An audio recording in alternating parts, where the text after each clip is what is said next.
Yang terhormat Bapak Ibu dalam jabatan tahun 2022 kategori 2. Perkenalkan, nama saya Rukaya Umar SPD, mahasiswa PPG dalam jabatan tahun 2022 kategori 2 Universitas Nusa Cendana Kupang, Prodi PPKN.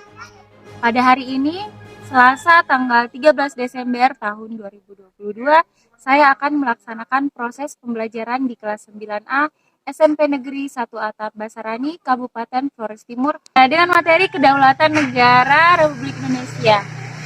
Mohon bantuan, saran, dan masukannya dari Bapak Ibu dosen sebagai perbaikan dalam pembelajaran berikutnya. Sekian dan terima kasih. Selamat menyaksikan.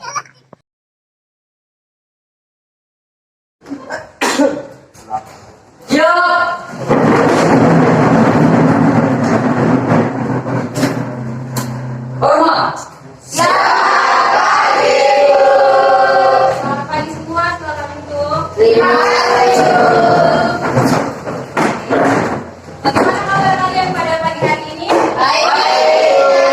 Siap. Siap. Kita semangat pagi dulu ya. Semangat pagi. Pagi. Saya sehat, saya kuat, saya bahagia. Terima kasih Tuhan. Nah, untuk mengawali pembelajaran kita pada pagi hari ini, saya minta satu orang untuk memimpin doa. Ya, satu orang yang bertugas, silakan. Teman-teman, marilah kita berdoa. Setelah saya membaca doa ini, menurut agama dan keyakinan saya, yakni agama Islam. Bismillahirrahmanirrahim.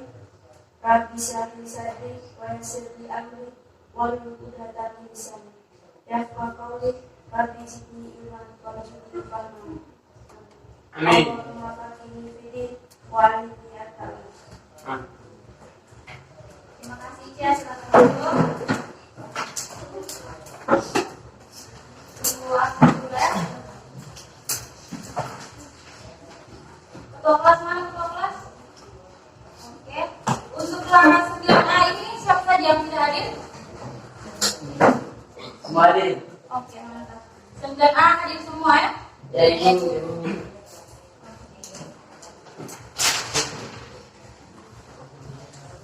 Perhatikan di depan baik-baik. Hari ini kita akan mempelajari materi bab 3 untuk pertemuan kita yang kedua, yakni Kedaulatan Negara Kesatuan Republik Indonesia.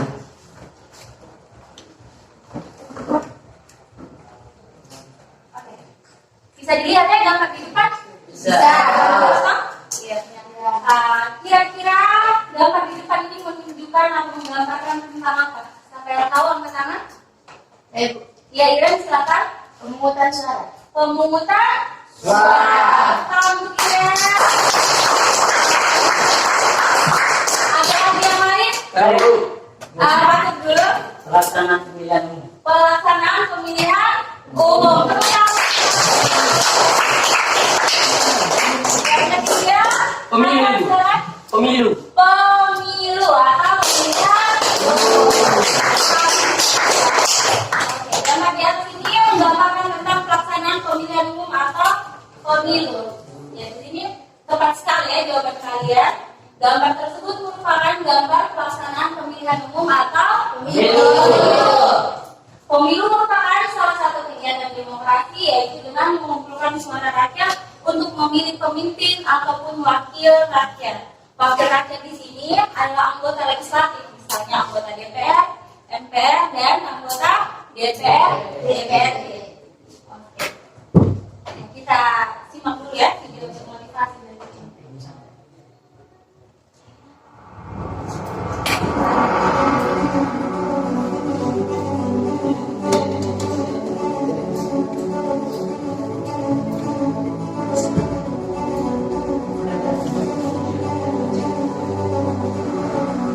Paling males tuh di saat seperti ini. Harus belajar untuk ujian. Ujian lagi. Emangnya penting ya? Berarti juga gak ada gunanya kok. Matematika, fisika, sejarah. Udah susah-susah belajar. Kok nantinya gak pakai juga? Untuk apa capek-capek ngafalin? Sekarang semua sudah direkam. Dulu saya berpikir seperti itu, tapi itu adalah pemikiran yang salah. Belajar bukan untuk ujian, tapi ujian untuk belajar. Hidup sedang menguji kamu. Lihat ya, seriusnya. Apakah kamu anak yang patuh? Apakah kamu anak yang tangguh? Apakah kamu anak yang mudah menyerah? Yang dengan gampangnya selalu bilang, gak bisa. Kalau kamu saja susah menyelesaikan tanggung jawab sebagai pelajar, tanggung jawabmu. Selama ini, kamu sudah susah payah belajar. Jangan sampai di saat akhir, semua jadi terlantar. Lebih baik menderita sedikit untuk persiapan ujian, daripada menderita selamanya karena penyesalan. Belum bisa, cari caranya. Nggak ngerti, belajar dengan yang ahli. Lupa ahli, berarti kamu harus terus revisi sampai hafal lagi. Saya yakin kamu bisa. Saya yakin kamu mampu. Karena semuanya itu tergantung dari kemauan. Jadi, yuk kurangi mainnya dan ambil buku pelajarannya. Kurangi dulu update status dan gunakan tekad untuk terus fokus. Kurangi dulu keluyuran dan pacaran dan selesaikan dengan ketekunan. Yang hadir itu bukan anak muda yang punya gaya, tapi anak muda yang punya karya. Yang lain itu bukan anak muda yang buat sensasi, tapi anak muda yang berprestasi. Siapkan hati, jiwa, dan raga. Dan jangan lupa juga untuk berdoa. Berikan yang terbaik dan buat orang tuamu tersenyum bahagia. Jangan menyesal, jangan sampai kalian menyesal karena kalian melewati waktu yang untuk bermain, untuk nulis status, untuk pacaran, segala macam waktu yang ada ini. Karena kalian sebagai pelajar ini kalian gunakan untuk belajar. Belajar kita menjawab yang lagi adalah oke, lihat di atas ini. Ini merupakan teks alinea keempat pembukaan Undang-Undang Dasar 1945 ya. Karena hari ini kita mempelajari materi yang berkaitan dengan ini, kita sama-sama mengucapkan dulu ya, membacakan dulu ya. Pembukaan Undang-Undang Dasar 1945 alinea keempat. Semuanya sama-sama membaca dengan suara yang nyali. 1, 2, 3. Kemudian daripada itu, untuk membentuk suatu pemerintahan negara Indonesia yang melindungi segenap bangsa Indonesia dan seluruh tumpah darah Indonesia, dan untuk memajukan kesejahteraan umum, mencerdaskan kehidupan bangsa, dan ikut melaksanakan ketertiban dunia yang berdasarkan kemerdekaan, kedamaian abadi, dan keadilan sosial, maka disusunlah kemerdekaan bangsa Indonesia itu dalam suatu undang-undang dasar negara Indonesia yang terbentuk dalam suatu susunan negara Republik Indonesia yang berdaulat rakyat dengan berdasarkan pada ketuhanan yang Maha Esa, kemanusiaan yang adil. Pada pertemuan kali ini, indikator yang akan kita capai yaitu menganalisis bentuk kedaulatan yang sesuai dengan Undang-Undang Dasar 1945. Nah, ini tujuan pembelajarannya. Setelah mempelajari materi ini dengan menggunakan media PowerPoint dan modul pembelajaran PBL, maka siswa kelas 9 diharapkan mampu menganalisis bentuk kedaulatan yang sesuai dengan Undang-Undang Dasar 1945 dengan tepat. Di depan ini adalah media PowerPoint ya. Kita menggunakan model pembelajaran PBL, Problem Based Learning. Jadi berdasarkan pemecahan masalah ya. Oke.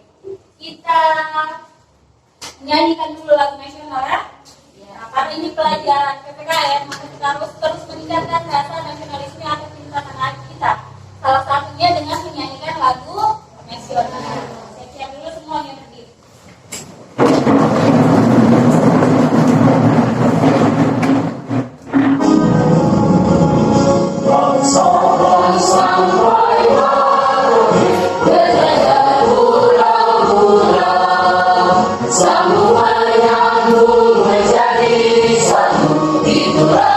Indonesia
Bisa menentukan apa yang kita mau karena dibatasi tadi.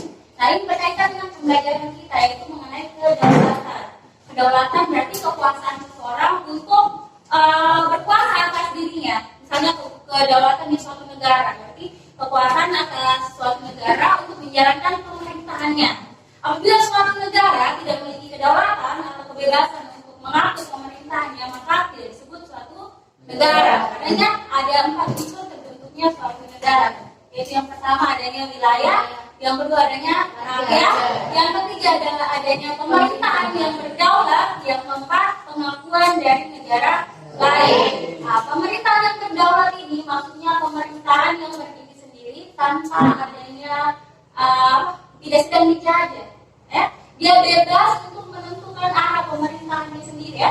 Nah, sama halnya dengan video tadi, saya analogikan dengan video tadi. Anak itu tidak memiliki kebebasan untuk mengatur kehidupannya sendiri, sehingga dia menjadi tidak bebas untuk menjalankan aktivitasnya, ya kan? Ikut bimbing belajar kelompok juga orang tuanya tidak mau. Ketika dia sudah menjadi ketua OSIS juga gurunya tidak mau. Ketika dia kuliah dia menjadi anggota BEM-nya juga dosennya tidak mau, kakaknya tidak mau dan dia harus ganti universitas. Begitu jadinya ketika suatu negara tidak berdaulat, tidak merdeka, dia akan dibatasi dengan segala hal, tidak bisa melakukan berbagai aktivitas, tidak bisa melaksanakan kegiatan pemerintahannya dengan baik karena kebebasannya itu dibatasi.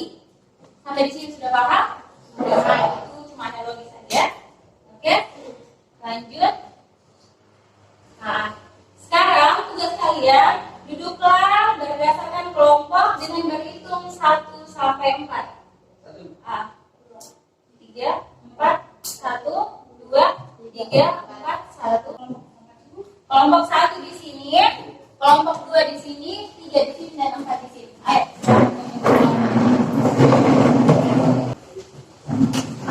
Sudah? Kelompok 1 mana kelompok 1? Kelompok 2, kelompok 3, kelompok 4.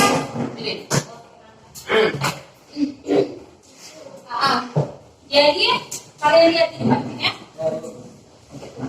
Masalah yang harus kalian ketahui, yang pertama, bagaimana bentuk kedaulatan negara Kesatuan Republik Indonesia itu dibicarakan oleh kelompok 1. Masalah yang kedua, bagaimana prinsip kedaulatan negara Republik Indonesia dibicarakan oleh kelompok 2. Kelompok 3, kelompok 3. Kalian membicarakan masalah bagaimana perbandingan demokrasi liberal, demokrasi sosialis, dan demokrasi Pancasila. Dan kelompok 4 ini bagaimana pelaksanaan kedaulatan di Indonesia.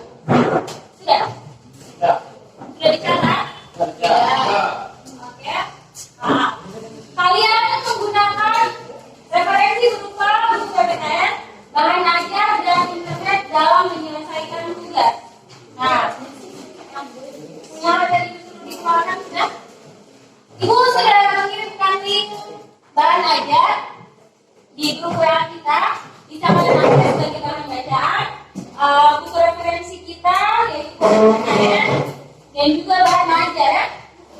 Dan juga bahan ajar yang sudah dibagikan. Terus kalian bisa memanfaatkan media internet, bisa searching di Google dan link video pembelajaran mengenai materi ini juga sudah dibagikan di grup WA kita.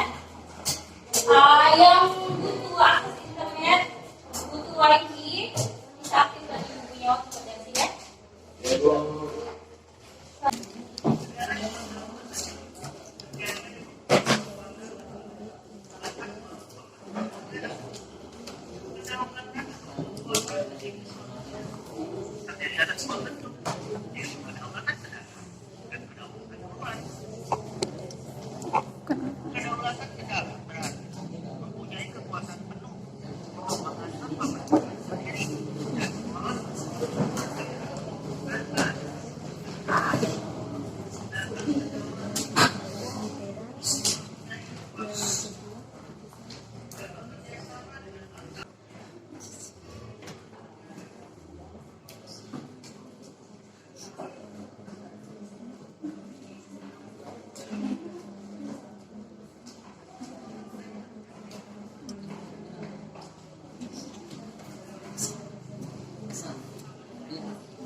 Oke, waktunya sudah habis. Sudah selesai semua? Waktunya sudah habis. Saatnya kita presentasi kelompok ya. Mulai dari kelompok 1. Yang lain nanti akan ikut alurnya seperti apa proses presentasinya. Kelompok 1 sekarang.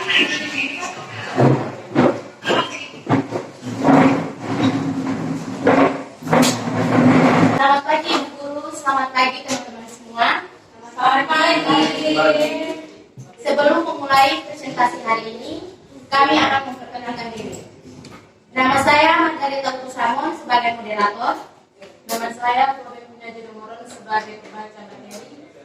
Nama saya Maria Trisila Moron sebagai Nama saya Fatul Rahman sebagai ketua kelompok 1. Nama saya sebagai anggota. Kami dari kelompok 1 akan mempresentasikan hasil pekerjaan kami dengan tema bentuk kedaulatan negara Republik Indonesia.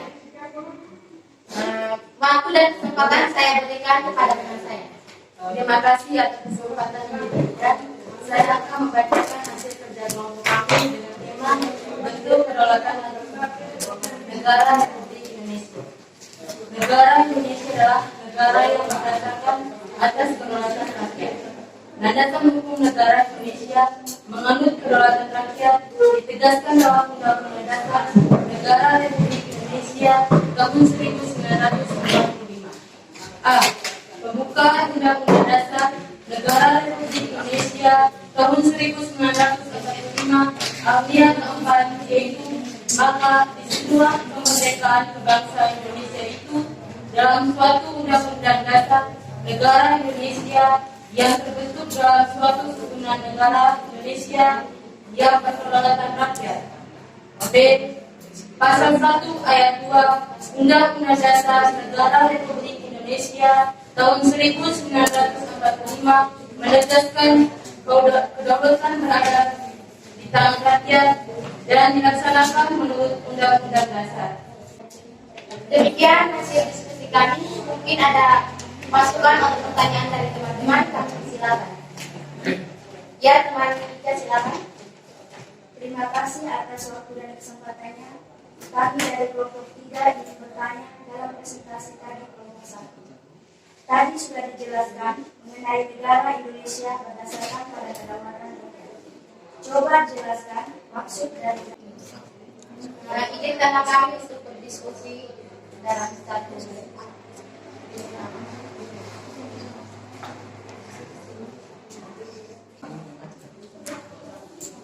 Terima kasih atas waktu yang diberikan. Teman Fatul, silakan. Baik, saya akan menjawab pertanyaan dari kelompok 3. Kedaulatan rakyat berarti kekuasaan tertinggi di tangan rakyat. Kepala negara diangkat dan diberhentikan oleh rakyat. Kedaulatan rakyat juga berarti demokrasi, yang artinya pemerintahan dari rakyat, oleh rakyat, dan untuk rakyat. Demikian hasil pekerjaan kami yang masih jauh dari kesempurnaan. Terima kasih kepada teman-teman yang sudah bertanya, memberikan masukan, mohon bantuan masukan dari ibu untuk melengkapi. Sekian dan terima kasih. Tepuk tangan bergelombang.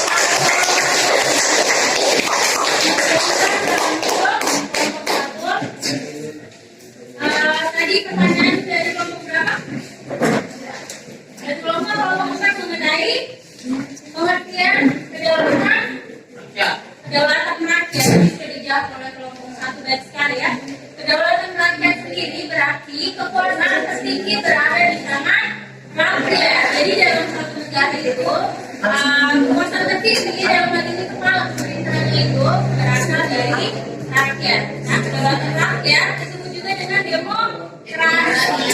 Jadi misalnya di negara kita, negara Indonesia, adalah negara demokrasi, toh presiden kita itu dipilih dari rakyat, oleh rakyat dan bekerja untuk rakyat. Seperti itu ya. Kelompok 4, terima kasih untuk tahun yang luar biasa. Selamat pagi guru, selamat pagi teman-teman. Sebelum mulai presentasi pada hari ini, kami akan memperkenalkan diri masing-masing. Perkenalkan, nama saya Cecilia Sumanus sebagai moderator. Nama saya Margarita Jawabrang sebagai pembaca. Nama saya Maria Yusuf sebagai anggota. Nama saya Maria Sumanus Belen sebagai anggota. Nama saya Agustinus Sulaiman sebagai ketua kelompok di kelompok 2. Kami dari kelompok 2 akan mempresentasikan hasil kelompok kami dengan tema prediksi kedaulatan negara Republik Indonesia. Kepada teman saya, saya persilakan.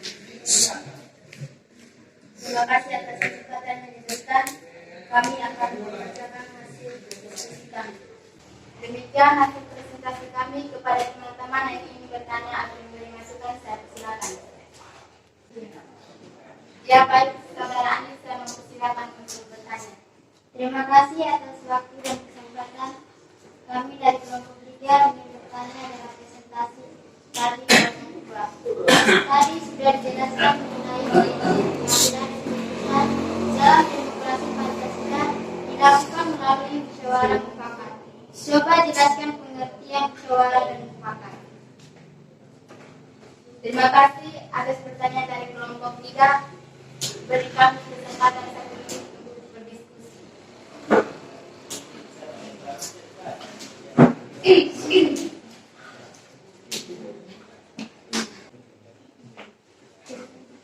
Terima kasih karena telah memberikan kami kesempatan. Kepada teman saya Selim, saya mempersilakan.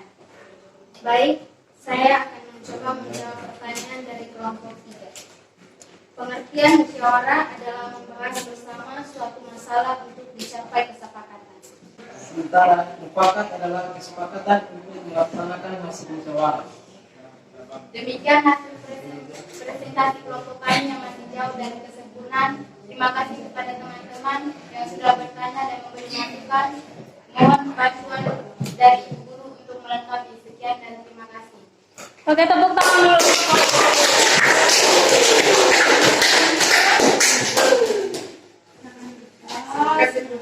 Iya, luar biasa sekali ya presentasi kelompok 2 tadi. Sebelum presentasi dari kelompok 3 kita berdiri sama ya, oke. Terus semangat.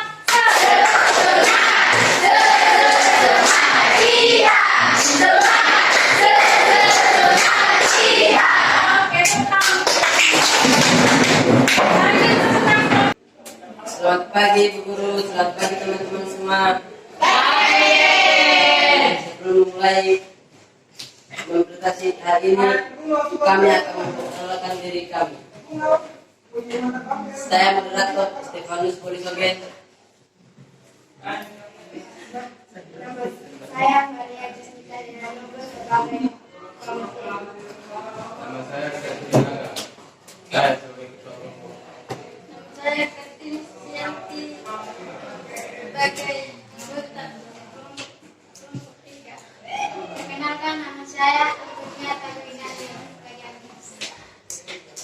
Kami dari kelompok 3 akan mempresentasikan hasil pekerjaan kami dengan tema perbandingan demokrasi liberal dan demokrasi sosial dan demokrasi Pancasila. Waktu dan kesempatan saya berikan kepada teman saya. Selamat pagi teman-teman, saya akan menyampaikan materi mengenai perbandingan demokrasi Pancasila, demokrasi liberal, dan demokrasi sosialis. Demokrasi Pancasila yang pertama mengutamakan kepentingan bangsa dan negara yang kepentingan pribadi atau golongan tertentu. Sementara demokrasi liberal yang pertama mengutamakan kepentingan pribadi dengan mendukung sepenuhnya usaha pribadi atau partai politik. Dan demokrasi sosialis yang pertama mengutamakan kepentingan bersama dengan mengabaikan. Sekian hasil presentasi dari kelompok kami. Kepada teman-teman yang ingin bertanya dan memberikan masukan, kami persilakan. Ya, kepada teman-teman. Terima kasih atas waktu dan kesempatannya. Kami dari kelompok 2 ingin bertanya dalam presentasi tadi kelompok 3. Tadi sudah dijelaskan perbedaan demokrasi Pancasila, demokrasi liberal, dan demokrasi sosialis. Coba jelaskan maksud dari keputusan diambil dengan suara terbanyak 50. Selamat pagi guru, selamat pagi teman-teman semua. Sebelum memulai presentasi hari ini, kami akan memperkenalkan diri kami masing-masing.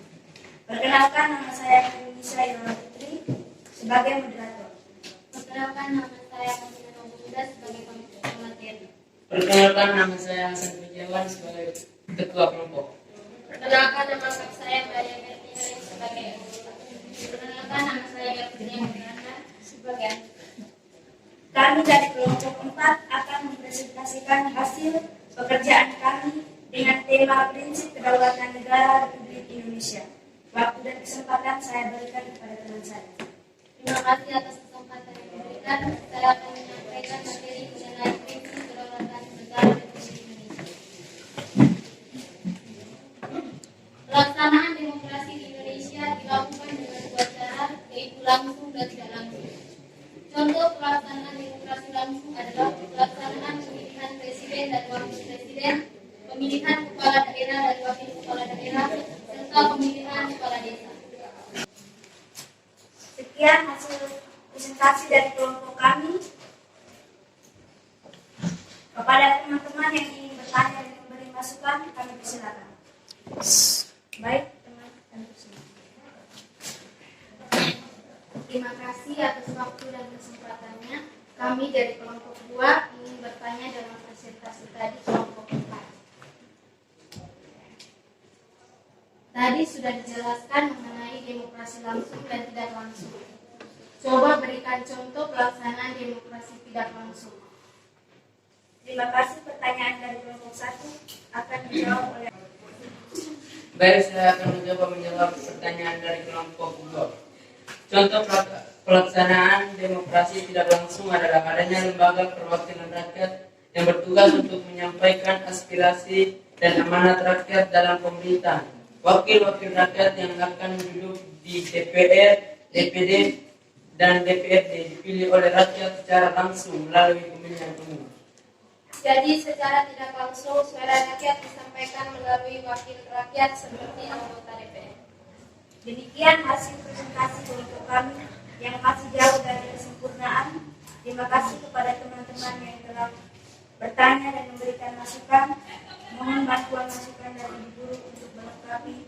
Sekian dan terima kasih. Pelaksanaan demokrasi tidak langsung, ya. Pelaksanaan demokrasi tidak langsung. Kita di sini kan suara kita diwakilkan oleh anggota DPR, MPR, dan anggota DPRD. Ketika anggota DPR, MPR, dan DPRD itu memberikan suara dalam sidang anggota DPR itu, secara tidak langsung aspirasi kita sebagai rakyat Indonesia itu terwakilkan. Nah, itu namanya demokrasi tidak langsung. Kita kan sudah memilih mereka secara langsung sebagai wakil rakyat kita, kan? Nah, ketika mereka berbicara dalam sidang rapat anggota DPR, berarti secara tidak langsung suara kita itu disampaikan, ya, disampaikan dalam persidangan anggota DPR. Itu maksudnya demokrasi tidak langsung ya.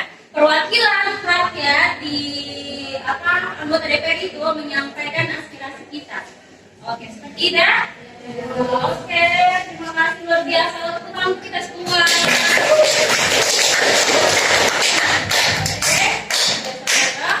Nah, ini tadi kesimpulan dari semua materi yang sudah kalian sampaikan. Kalian apa? Presentasi tadi. Kedaulatan rakyat yang ditegaskan dalam Undang-Undang Negara Republik Indonesia tahun 1945, yaitu pada pembukaan UUD Negara Republik Indonesia tahun 1945 alinea keempat, dan juga pasal 1 ayat 2 UUD 1945. Sudah menonton video kesimpulan pembelajaran kita pada hari ini. Ibu minta satu orang dari kita untuk memberikan kesimpulan pembelajarannya. Nah, siapa yang mau kasih kesimpulan? Ya, Selin, silakan berdiri. Baik, terima kasih atas kesempatannya. Berdasarkan Undang-Undang Dasar Negara Republik Indonesia tahun 1945, Indonesia menganut paham kedaulatan rakyat. Adapun perubahan gagasan kedaulatan rakyat dalam Undang-Undang Dasar Negara Republik Indonesia tahun 1945 ini membuat perubahan pada cara rakyat memberikan mandat terhadap penyelenggaraan kekuasaan negara. Misalnya, Presiden sebagai penyelenggara salah satu cabang kekuasaan negara yang pada awalnya dipilih oleh MPR, kini dipilih langsung oleh rakyat, tidak oleh MPR. Sekian dan terima kasih.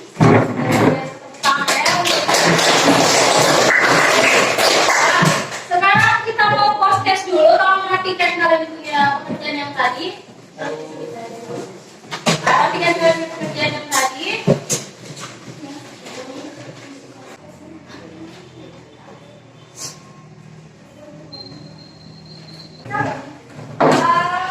Waktunya sudah selesai, bisa dikumpulkan post-testnya, nanti Ibu ambil saja ya.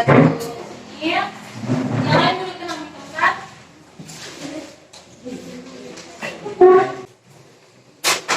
Akhirnya kita sudah sampai di penghujung pembelajaran, betul? Bagaimana pembelajaran kita pada hari ini? Baik. Mantap, luar biasa. Apa?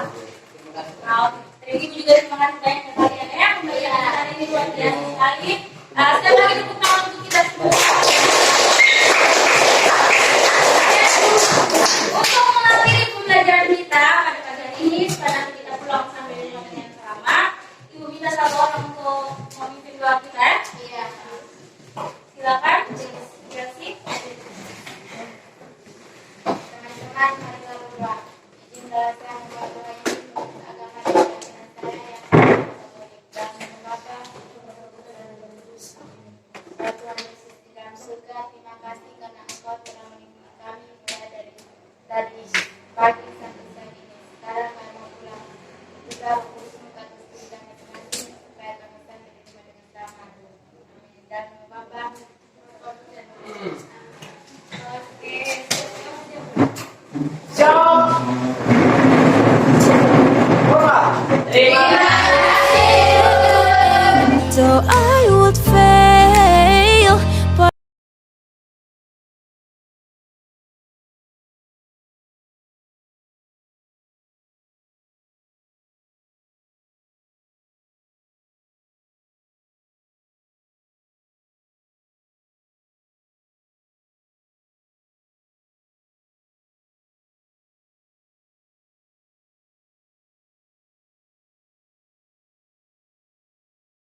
so I would fail.